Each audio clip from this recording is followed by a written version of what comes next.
Welcome to another exciting episode of the Trap Nerds Podcast. This is not an episode. I'm pretty sure this is a promo. You know what it is. We in this piece.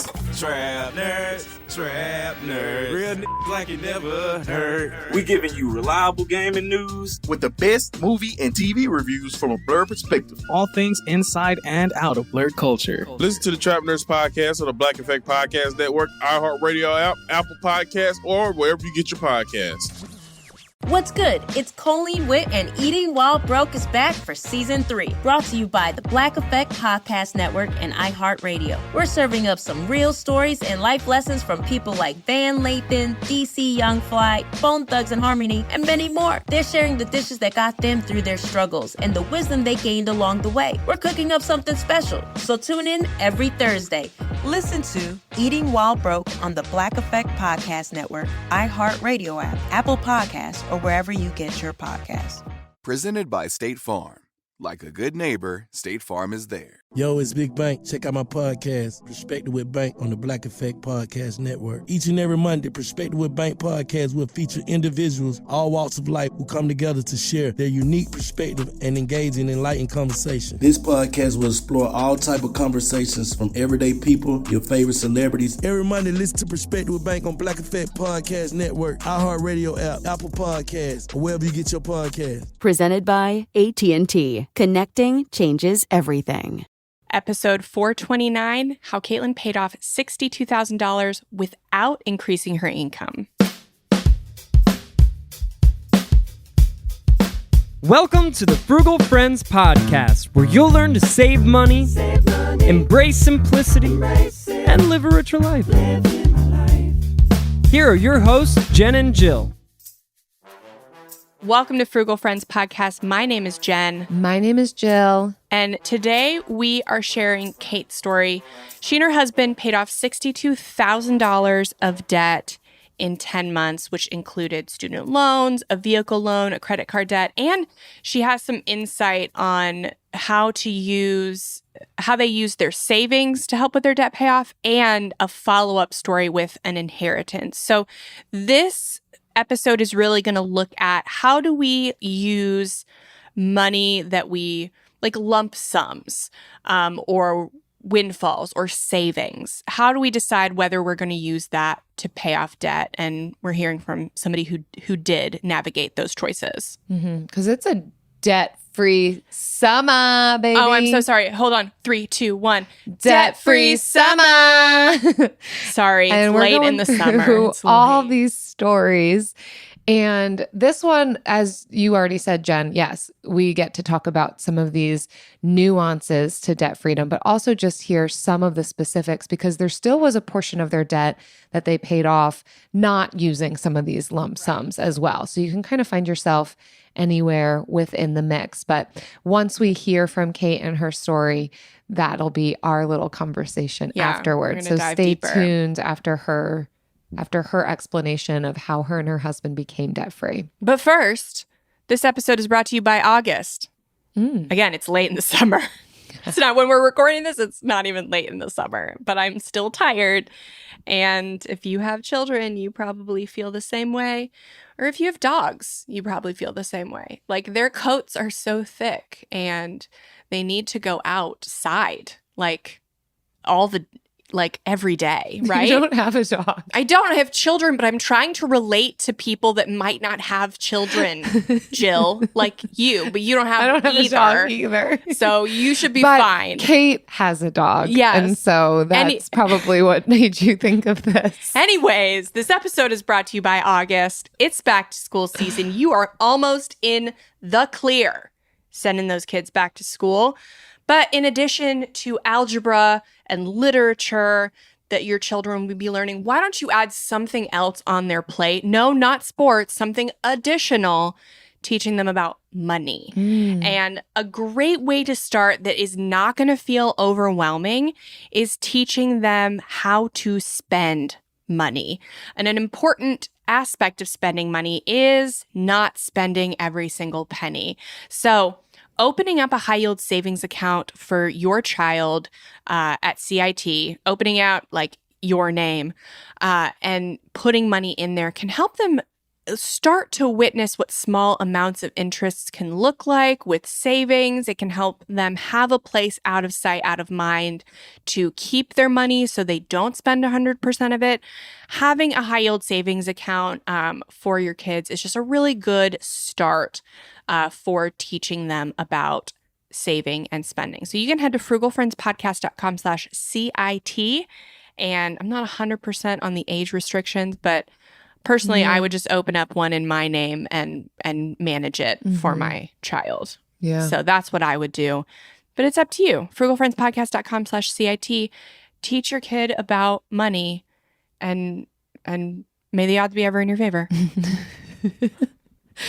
I love my high yield savings account. I think it's so great. Such a great way to put money aside. Yes. So if you loved Debt Free Summer, we've got so many for you.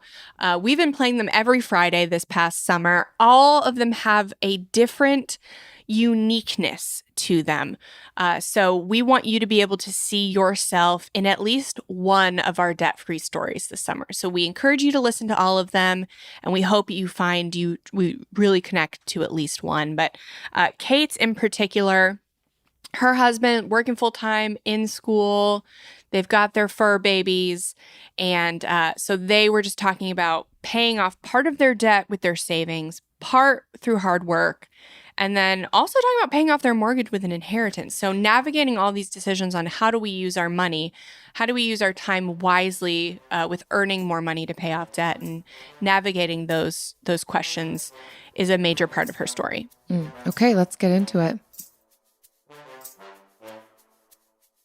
And we're so excited to have a very special Frugal Friends listener and guest and story coming from Kait. Kait, welcome. Yes, welcome.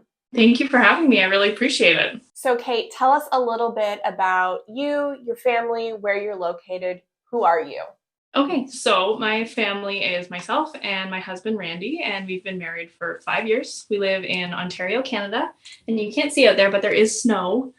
And we have 2 dogs, and we live in kind of a mid-sized city located between 2 major cities, between Ottawa and Toronto. Nice. And what are the dogs' names? The dogs' names are Buddy and Pippin is skulking in the hallway outside this room, so hopefully she's good. Oh, that's awesome. So tell us a little bit about the debt. How much did you have? What was it? Okay, so we paid off $62,000 in debt. $42,000 of that was student loans. My husband is a PhD student and like a full-time working data scientist. So student loans from his undergraduate, master's, and doctoral studies, as well as a $13,000 vehicle loan on our Jeep and a $7,000 credit card debt for a total of $62,000. Got it. So how long did that take you to pay off? We paid it off in 10 months. Nice. And so did you use any lump sum savings or inheritance or sell anything to help you pay off that $62,000? We did have savings that we used to pay towards it. We had about $30,000 in savings. So we had a $32,000 remaining debt after that initial bulk payoff. And there is kind of a chapter 2 to our story that involves an inheritance that I can tell you about after. Ooh, okay. We like a part 2. So can we talk about the catalyst point for you, or the kind of aha moment, pivot point when you realized, oh, this is the amount of debt that we have and we're going to start paying it off starting now. What was that moment like for you? You know, it wasn't a specific like crisis or emergency or event that kickstarted it. It was actually another podcast that I listened to talked about how the 2 hosts of that podcast had done the Dave Ramsey plan, and I had never heard of it. So I said, well, I kind of had just a nagging ongoing feeling of debt and financial disorganization. I said, well, if it worked for them, I guess I could Google it. And that kind of got me into personal finance. I had no interest. I probably had an aversion to personal finance before getting into the personal finance podcast world and finding you guys. Oh, nice. Can you shout out that podcast that you're referencing? Yeah. Homemaker Chic. Shout out to Shay and Angela. Wonderful. Homemaker Chic. Nice. Cool. Thanks for shouting that out. Okay, so Did you get the feeling that you were pursuing when you started on your debt payoff? Is what you feel now what you thought that you would get when you started this journey? I don't think I had an idea of what it would feel like initially. I went in just completely with a lack of knowledge. And I just thought, well, maybe we live in a crazy, stressful world. Everyone does. Maybe not having debt in our life will alleviate some of the general stress. And it absolutely has. It lived up to that expectation. And it's kind of given me a hobby and a new thing to think about, which it's interesting. It's exciting. And now I enjoy thinking about it. And instead of a point of stress, it's a point of almost gamification and interest and strategy, which I enjoy. That's awesome. Really cool to hear the way that you pivoted and kind of had a mindset shift of the way that you're looking at this and approaching it. Yeah, super empowering. Definitely. And thank you for saying it's empowering. I agree that learning about this is empowering, and finding the right vehicles for learning is great. Cool. Okay, so you have any other debt besides the debt you paid off? When we finished paying off the $62,000, we did have a remaining mortgage. And about 2 weeks after, this is the chapter 2, about 2 weeks after we finished paying off our debt, my grandmother passed away. And I learned that we would inherit some money as a result. And we used that money to finish paying off our mortgage. So now we're completely debt free.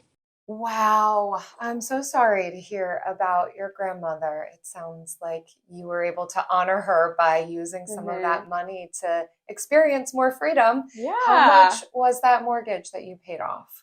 It was about $165,000 Canadian.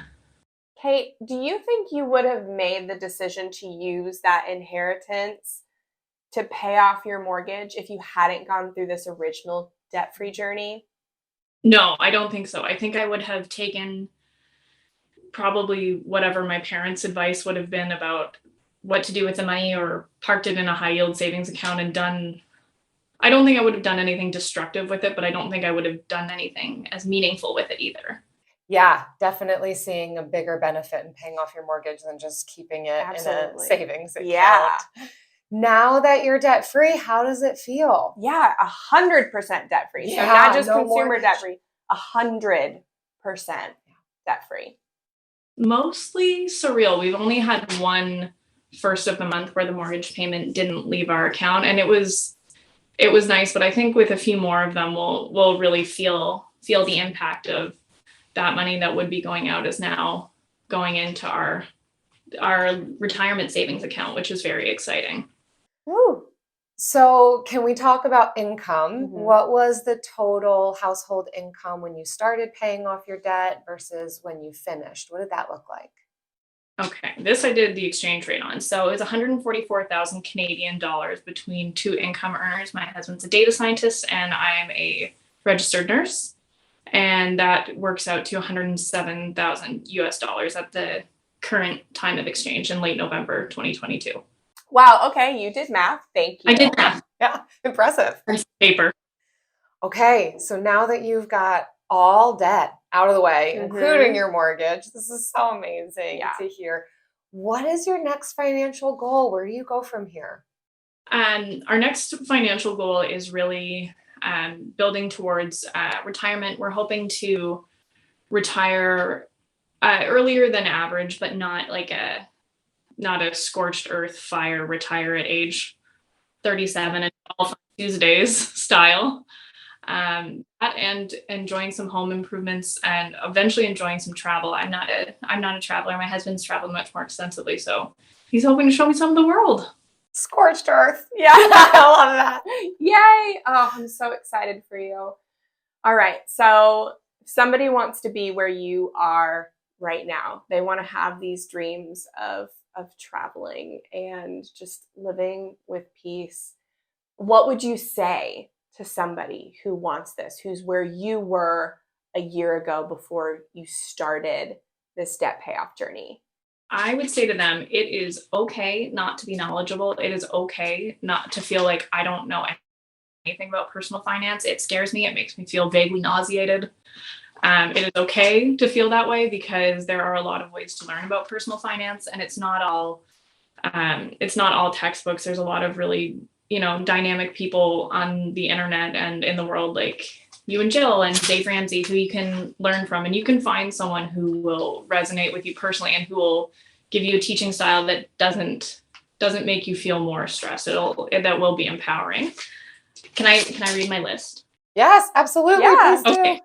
Excellent. I think if you are married, for us, doing completely joint banking was extremely helpful. We made that change right at the beginning of our debt payoff experience. And for me, I felt like having more extrinsic accountability to my spouse in terms of our money would be a lot easier. And in terms of logistics and organization and budgeting and transactions, it is so much simpler. If you're running a household together, to run a bank account together is so much easier.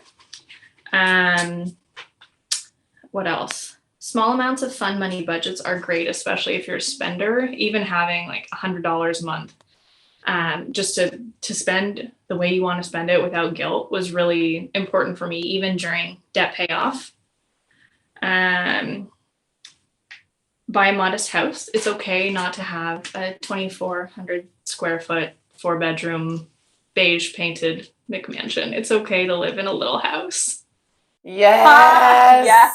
I couldn't agree more. Tiny house, tiny living, or enjoyment of life. Average, moderate, like not like McMansion-y lifestyle. Yes. Yeah. Just the permission that you're giving. Yes. Totally agree. Yes. May I add the last one from my husband?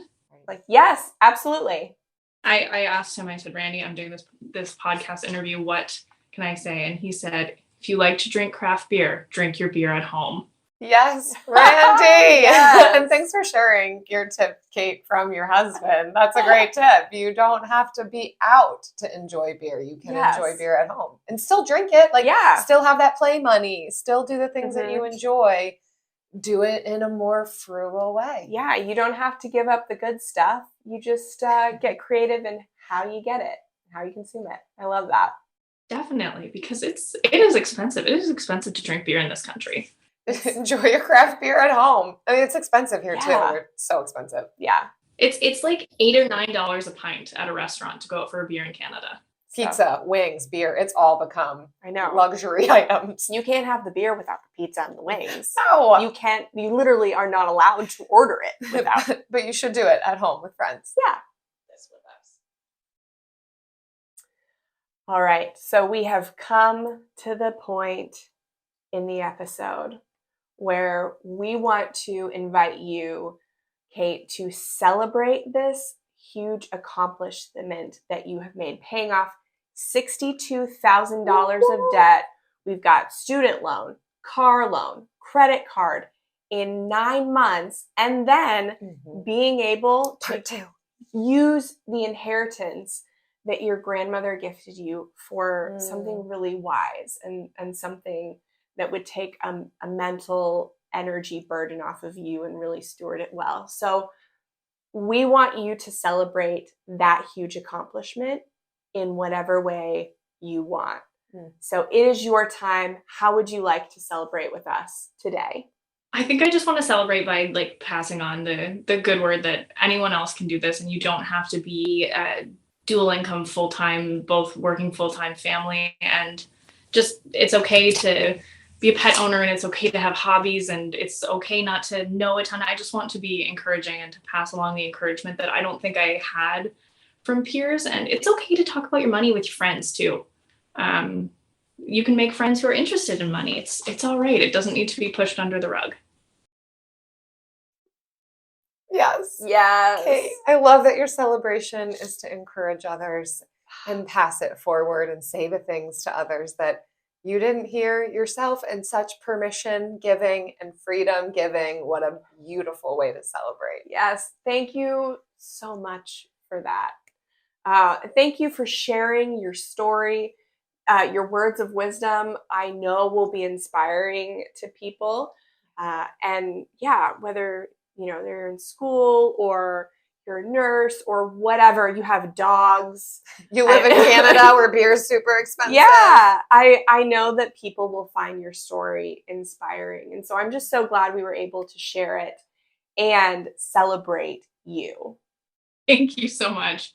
I'm mostly impressed that this interview was all debt-free and totally pet-free as well, because I thought the dogs would invade. What? Becoming pet-free during an interview is maybe just as hard as becoming debt-free. I don't think that Kait became pet-free during the interview. Her interview was pet-free. But she didn't become pet-free. Just during the interview. Great dogs that she loves having in this debt payoff and journey. they are still here and worth it. She's debt-free, not pet-free. And you don't have to be debt-free to be debt-free. You can still have a dog. Oh, Kait. That was so great. I'm so glad to have talked with you and share this story. Just the way that she encouraged was so beautiful. It started with a backpack at the 1996 Centennial Olympic Games. A backpack that contained a bomb. While the authorities focused on the wrong suspect, a serial bomber planned his next attacks. 2 abortion clinics and a lesbian bar. But this isn't his story. It's a human story. One that I've become entangled with. I saw, as soon as I turned the corner, basically someone bleeding out. The victims of these brutal attacks were left to pick up the pieces, forced to explore the gray areas between right and wrong, life and death. Their once ordinary lives, and mine, changed forever. It kind of gave me a feeling of pending doom. And all the while, our country found itself facing down a long and ugly reckoning with a growing threat. Far-right, homegrown, religious terrorism. Listen to Flashpoint on the iHeartRadio app, Apple Podcasts, or wherever you get your podcasts. Meet the real woman behind the tabloid headlines in a personal podcast that delves into the life of the notorious Tori Spelling as she takes us through the ups and downs of her sometimes glamorous, sometimes chaotic life and marriage. I don't think he knew how big it would be, how big the life I was given and live is. I think he was like, oh yeah, things come and go. But with me, it never came and went. Is she Donna Martin or a down-and-out divorcee? Is she living in Beverly Hills or a trailer park? In a town where the lines are blurred, Tori is finally going to clear the air in the podcast Misspelling. When a woman has nothing to lose, she has everything to gain. I just filed for divorce. Whoa. I said the words that I've said like in my head for like 16 years. Wild. Listen to Misspelling on the iHeartRadio app, Apple Podcasts, or wherever you get your podcasts. I'm Angie Martinez. Check out my podcast where I talk to some of the biggest athletes, musicians, actors in the world. We go beyond the headlines and the sound bites to have real conversations about real life, death, love, and everything in between. This life right here, just finding myself, just relaxation, this not feeling stressed, this not feeling pressed. This is what I'm most proud of. I'm proud of Mary because I've been through hell and some horrible things. That feeling that I had of inadequacy is gone. You're gonna die being you. So you gotta constantly work on who you are to make sure that the stars align correctly. Life ain't easy and it's getting harder and harder. So if you have a story to tell, if you've come through some trials, you need to share it because you're going to inspire someone. You're going to give somebody the motivation to not give up, to not quit. Listen to Angie Martinez IRL on the iHeartRadio app, Apple Podcasts, or wherever you get your podcasts. I really enjoyed talking to Kait, and I like that sometimes we feel like people who have used like lump sums to pay off debt, they kind of get a bad rap because they're like, you're not fixing any of the habits that created it. But they used habits obviously to save that $30,000 at first, right? So it wasn't a habit problem. It was more of a question, how do we navigate how much of our savings to use, and then how do we navigate the debt payoff from there? That was such a tricky thing to figure out. When I remember even for my own personal debt payoff journey was what money should I still be keeping in the bank, and what amount is okay to be throwing at this. And then anytime, we would come across a little bit of a chunk of change, what do we do with that? And I don't know that people talk about this a ton. We did do that windfall episode, but that was 5 years plus in, like we hadn't ever talked about that before. Yeah. Yeah. And this isn't even necessarily a windfall, but specifically that savings piece of, we had already worked to stash this amount of money away, and then they chose to throw that towards debt payoff. Personally, where I have come to with this is still making sure that I'm maintaining an emergency fund, and then anything above and beyond that can get thrown towards different things. So, and of course, I did not have the emergency fund during my debt payoff that I currently do now, but it was important to me that I had my medical deductible and my at least 1 month of expenses set aside. And then I felt like anything kind of above and beyond that could be thrown to debt payoff. It felt a little silly, and I do feel, or it felt uncomfortable, I should say it that way. And I think that there are some voices out there who are like, no, your money is not your money if you have debt. And so you shouldn't be going on vacations, and you shouldn't be having stacks of money. That money belongs to whoever you're indebted to. Yeah. And that's where it should be going. And I would take a much more radical middle approach on that of still do some vacations, maybe not expensive, luxurious ones, but still take breaks along the way and still keep some money in savings and I don't think we asked her that specifically, did they still have anything set aside? Obviously they did what felt comfortable for them, and they became debt-free in the process. But I would still advise that, you can use your savings for this, but make sure that you're considering all the risks with that. Yeah. I think it's a matter of your comfort level. I would definitely say do not do less than $1,000. That's kind of bare minimum, keeping that buffer there. But I think $2,000 is even better. And if you wanted to go up to your healthcare, your deductible, that is, that's also reasonable. So those are kind of the numbers. It also depends on the interest rate of your debt. If the debt you're trying to pay off, if that interest rate is really low, then you can afford to have more in savings, more cushion in savings. If you're trying to pay off debt that is really high, like credit card, personal loan, that stuff, then it behooves you to have a little less than maybe you're comfortable with, staying closer to that, $1,500, $2,000, mark, or even the $1,000. Do you remember what your threshold was during debt payoff? What you wanted to keep in the bank, and then what you were comfortable then throwing towards debt? We always, I think it was about maybe 2,000 is where we sat. We were always more than 1,000, but we were also always using a credit card as well to get points.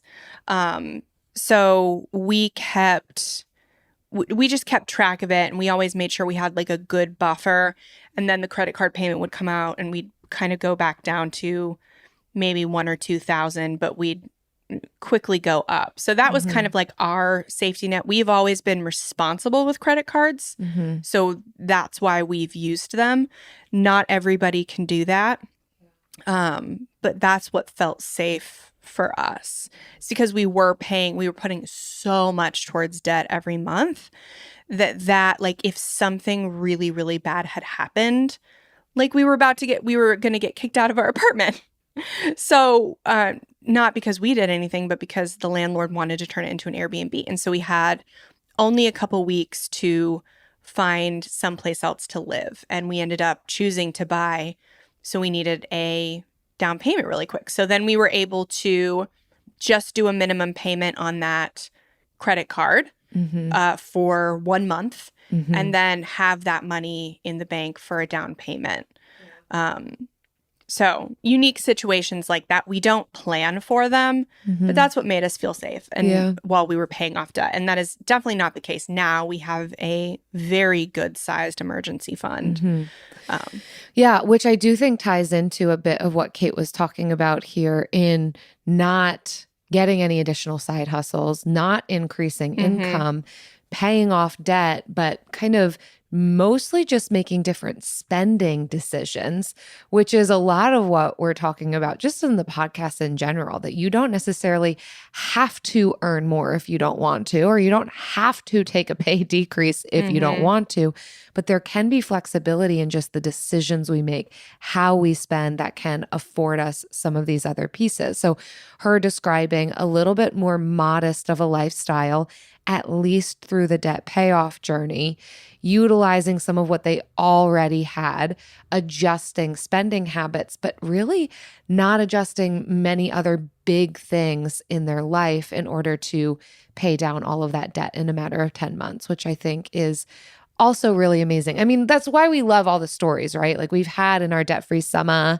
people talking about all the crazy side hustles they're doing, or, you know, how they leveraged resources and that kind of a thing. But there's also a journey where you just make some different spending decisions. And that doesn't mean that maybe it might take a little bit longer as a result, but it is still possible. So I also love that part of their story. Yeah, I really like having the decision to navigate how much of our savings do we use? Because this is actually a question that comes up a lot. Like, I have the money to pay off my debt. Should I just pay it all off, or should I keep saving? And so that's going to be a unique answer for you. And I also liked talking about the windfall, the inheritance she received. And then you navigate, how am I going to use this to benefit me most financially?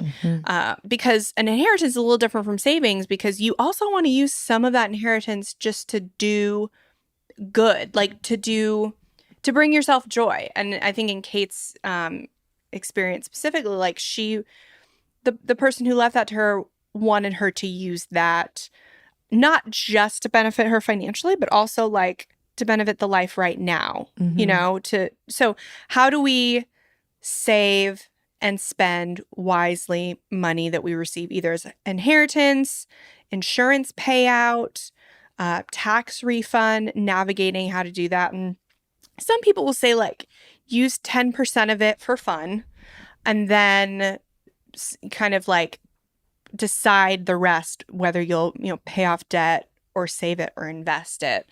I think using your income to invest, if you have like putting some into an IRA, Kait lives in Canada, so a little different, and then freeing up enough of your, like, using that as spending money so you can put more of your income towards your 401k or your 403b or whatever, at least for 1 year, is a really great idea. And we talk about this in the windfall episode. I'll have to look up when we publish that. And then also thinking about sinking funds, thinking about future savings, which can also be fun stuff. So like, what do we want to take a family vacation, a dream family vacation. Maybe we're not using all of this money to get there, but maybe we are using it for half so that we can double what we were originally going to spend on a family vacation and take an even better one. So things like that. And then also saving for repairs, like to car and house. So thinking about all of that, it's a lot of decisions that come in with a inheritance or windfall, and it dwindles it down so quickly. It's kind of depressing, but they're important decisions to make. And you also have to include some fun in there. Yeah. So that was episode 331, what to do with a windfall or unexpected money. And I think this all also ties into everything we've been talking about on this podcast for 6+ years, is really having a good grasp of what do we value? What are our goals? Where are we heading?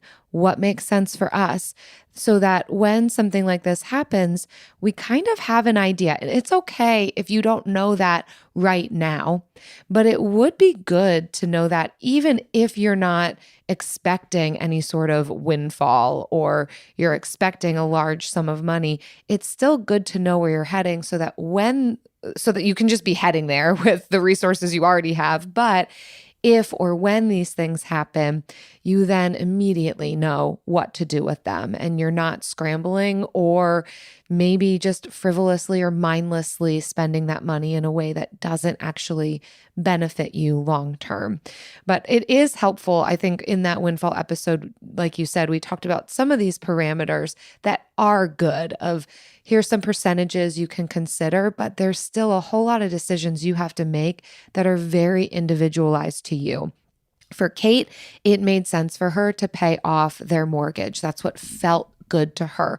Other people might choose that maybe they'll throw a chunk of money towards the mortgage, but otherwise they'd rather invest it for retirement, or they'd rather, maybe it's also going to depend on how much it is, right? Like it might, if it's a tax refund, that's maybe enough for a sinking fund, or to throw a chunk of it towards a debt payoff and make a dent in it. But you're really going to have to take a lot of factors into consideration. But I think doing the work now and continuing of self-reflection, identifying what matters to you, your values, already working towards some of these goals is ultimately what's going to be most helpful in knowing what's going to be the best, most wise decision for you if this does happen.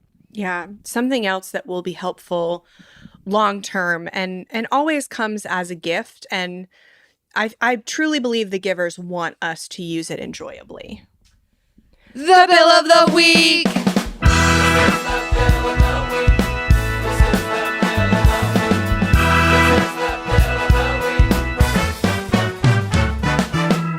That's right. It's time for the best minute of your entire week. Maybe a baby was born and his name is William. Maybe you paid off your mortgage. Maybe your car died and you're happy to not have to pay that bill anymore. Duck bills, Buffalo Bills, Bill Clinton. This is the bill of the week. Hi, Frugal friends. This is Cindy, and I wanted to share my bill of the week, which is my student loan payment that I make every month. And it has a low interest rate of 2%. And I wanted to share because when I was figuring out how to finance a master's program at a private university 2.5 years ago, I wanted to be resourceful, and someone referred me to a nonprofit organization called PEO International that grants based on academic achievement and financial need, as well as extracurricular leadership, loans specifically for girls who are interested in pursuing a college degree or a graduate degree. And I was able to secure one 2.5 years ago. And now that I've graduated, that has really made a difference in how I pay off my education. So I'm always very happy to pay that bill, and I wanted to share. Oh my gosh, that is amazing. And seriously, there is always a way to pursue grants and scholarships and help with education. I just hope that more and more people feel empowered to do that. It felt really helpless when I was back in the day before college got so expensive, man. But there is hope. There's hope. I wish that I would have known more about these types of programs when I was going. And I hope that information is becoming more and more accessible to young people, or even people considering, pursuing master's education or beyond, that there is opportunity beforehand. We can be proactive rather than just reactive with how much we are spending on our higher education. And I'm so glad that you did that, Cindy, and that this is a bill that you don't mind paying, because it's really shifting the trajectory, as you're saying, of what life looks like, how debt payoff looks for you, and Well done and congratulations. It sounds like a great program, and the fact that you are eligible for it speaks a lot to who you are as a person. So celebrating with you. Mm-hmm. If you all listening have a bill that you want to submit, if it is about the way that you are going about debt payoff, scholarships you received, tips and tricks you have, or just something super salacious related to bills, frugalfriendspodcast.com/bill. Leave one for us. It started with a backpack at the 1996 Centennial Olympic Games, a backpack that contained a bomb. While the authorities focused on the wrong suspect, a serial bomber planned his next attacks: 2 abortion clinics and a lesbian bar. But this isn't his story. It's a human story, one that I've become entangled with. I saw, as soon as I turned the corner, basically someone bleeding out. The victims of these brutal attacks were left to pick up the pieces, forced to explore the gray areas between right and wrong, life and death. Their once ordinary lives, and mine, changed forever. It kind of gave me a feeling of pending doom. And all the while, our country found itself facing down a long and ugly reckoning with a growing threat: far-right, homegrown, religious terrorism. Listen to Flashpoint on the iHeartRadio app, Apple Podcasts, or wherever you get your podcasts. Meet the real woman behind the tabloid headlines in a personal podcast that delves into the life of the notorious Tori Spelling as she takes us through the ups and downs of her sometimes glamorous, sometimes chaotic life and marriage. I don't think he knew how big it would be, how big the life I was given and live is. I think he was like, oh yeah, things come and go. But with me, it never came and went. Is she Donna Martin or a down-and-out divorcee? Is she living in Beverly Hills or a trailer park? In a town where the lines are blurred, Tori is finally going to clear the air in the podcast Misspelling. When a woman has nothing to lose, she has everything to gain. I just filed for divorce. Whoa. I said the words that I've said like in my head for like 16 years. Wild. Listen to Misspelling on the iHeartRadio app, Apple Podcasts, or wherever you get your podcasts. Welcome to Cheaters and Backstabbers. I'm Shadi Diaz. And I'm Kait Robards. And we are New York City stand-up comedians and best friends. And we love a good cheating and backstabbing story. So this is a series where our guests reveal their most shocking cheating stories. Join us as we learn how to avoid getting our hearts broken or our backs slashed. Listen to Cheaters and Backstabbers on the iHeartRadio app, Apple Podcasts, or wherever you listen to podcasts.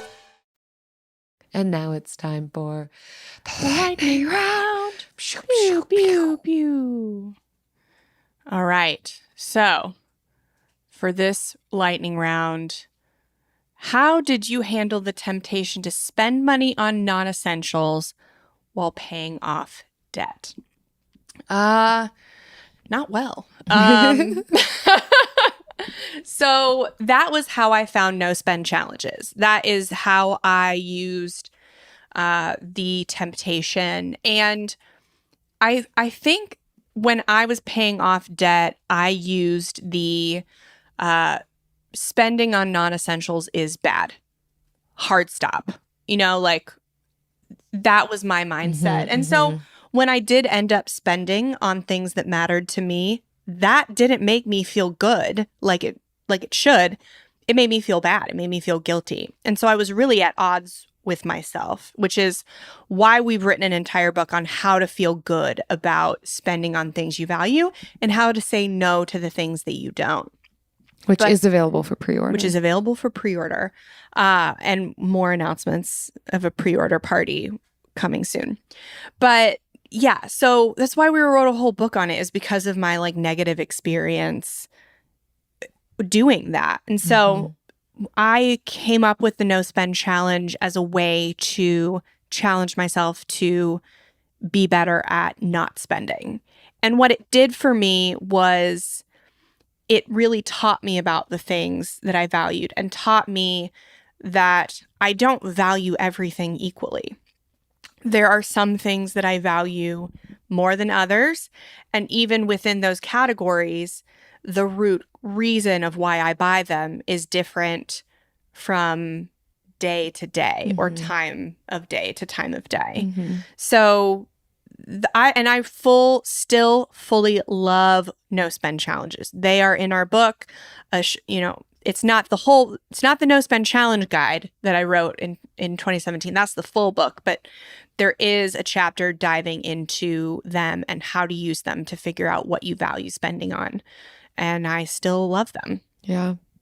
Yeah, essentially this question does lead us to where we've come to with values-based spending, that yes, there was a time when I felt bad and guilty about whatever was deemed non-essential, which can absolutely butt into impulse spending.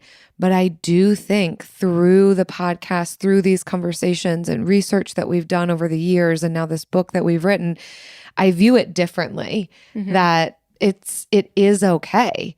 It's not totally a matter of how do I just deprive myself and keep myself from doing certain things with my money.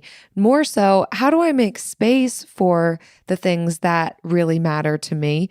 Where can I give myself permission to spend? And where can I get what I need without spending that money? But all that said, if I were to put myself, back into the place of I was in my debt payoff and still learning some of these things, I did, though, even then, give myself permission to spend on certain things. And that's where like a spending plan comes into play, because not all of our money can go towards debt payoff. It has to go to bills and a roof over our head and food. So we are still spending money. It's just figuring out exactly how to allocate that. For me, there was always room in the budget for gum. That's not a high expense item, but it is non-essential. It's a high value item for you, though. Have to have gum, but it was one of those things where I'm like, this is not something I'm going to choose to cut out for the sake of putting a few more dollars towards debt. So I think certain makeup items, gum, an occasional trip, and I've talked about how Eric and I set aside money for trips on other debt-free summer episodes. So go back and if you want more on that, I'm not going to say it again. But there were certain things that just still were allowed, knowing that, okay, this might mean that $50 that could have gone towards debt is not going to go towards debt. It's going to go towards living. And that's just how it went. Yeah. And then otherwise, just not going to certain places that I knew might cause me to spend more money. Like, I do like going to the store. I like browsing. I like allowing my whims to decide what's going to happen with my money. Call me Chrome. I'm a browser. Sometimes I'm Safari. I'm just out here looking. So, I am what I am. But sometimes if I didn't actually need something, it's all right. I'm not going to go to the store because I know I'm a browser. I'm going to spend the money. Why are we talking like this? What is happening? It's done. We're done. Okay. Thanks everyone for listening. Thanks for being here. Thanks for leaving us reviews like this one from Kai Browse. Says, not just about frugality, 5 stars. I love podcasts, minimalism, the journey to being completely debt-free, and a good sense of humor. These two are rocking my favorite things. Yes. Podcasts, minimalism, journey to being debt-free. All 3 of those. Humor. Check. And humor. Oh, and 4. Yeah. Quadruple threat. Oh, I only have 3 of them, so I'll let you pick which 3. Thank you so much for, I love a lengthy review that's super specific. And I also love a short review like this one that is also still specific, but succinct, to the point. So kind, Less so is helpful. more. Minimalism. This is a minimalist review.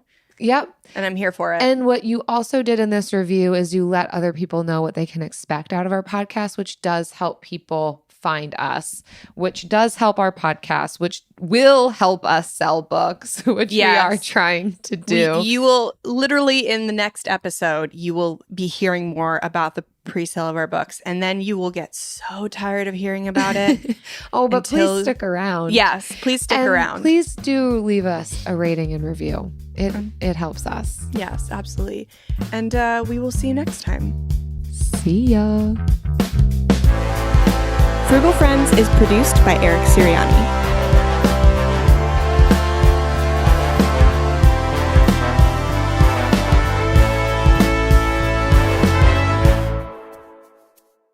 Okay, Jen. Jill. I do have a bone to pick with you. Oh, with me in particular, specifically? Yep. All right. Every time we go to have a special treat, a little bevy, you don't cheers me.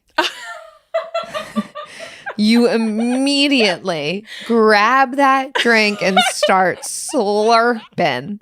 And I'm over here just looking at you with my little puppy dog eyes, with my drink in hand, waiting to commemorate the moment, to have a ritual, to connect, to experience connection.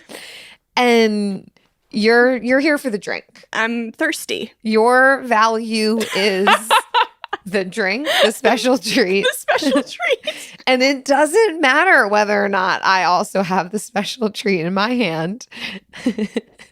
Like consistently. Oh, wow. I didn't know this was a thing. Well, you've never brought it up to me. I brought it up when we were in Cancun. I was like, okay, cheers me. You never cheers me. And then the message never, you'd be like, oh, you'd like almost spit it back into the drink to like.